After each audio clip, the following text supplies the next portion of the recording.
Li taxa Manhattanê ya bajarê New Yorkê îsal cara duyêmek û Festîvala Kulîlkan hate lidarxistin. Di çarçoveya festîvalê de kolanên New Yorkê bi reng reng ji aliyê firoşkar û dîzaynkarên kulîlkan ve hate xemilandin. New Yorkiyan jî di nav vê festîvala wek bihuştê hem gerkirin û hem jî wê nekişandin.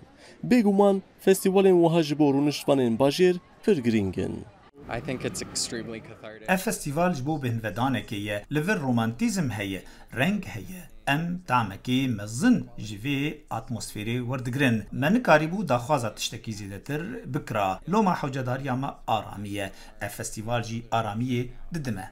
Di festîvalê de ji bilî xemilandina kolanan, dikanên kulîlkan yên New Yorkê dikarin li vir kulîlkên xwe jî bifroşin. Lê hin firoşkar dibêjin armanca wan ne tenê karkirin e. Ango ew hez dikin welatiyan dilşad jî bikin. Bi taybetî di dema pandemiyê de bo welatiyan giring e ku derkevin derve û kulîlkan bîn bikin. Kulîlkên me bêhempane. Lewra firoşkarên li vir hewildan ku kulîlkên herî baş ji bo New Yorkîyan bînin vir. Hin firoşkar jî dibêjin ev festîval derfet dide dikanên kulîlkan da ku bikaribin di dema pandemiyê de biçekî kar bikin. Ev festival hem afirnerî û hem jî bazara kulîlkane. Bazar bi şevê ya Ewropayê hate damezrandin.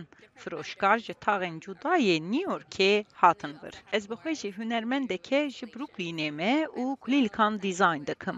Wisa dixuye ku hem firoşkar û hem jî New Yorkî bi saya vê festîvalê pir dilşad bûne. Bêguman festîvalên wiha di wan demên pandemiyê de ji bo herkesî wek hevcedariyekî tê dîtin. Sinan Tunçdemir, Dengê Amerîka, New York.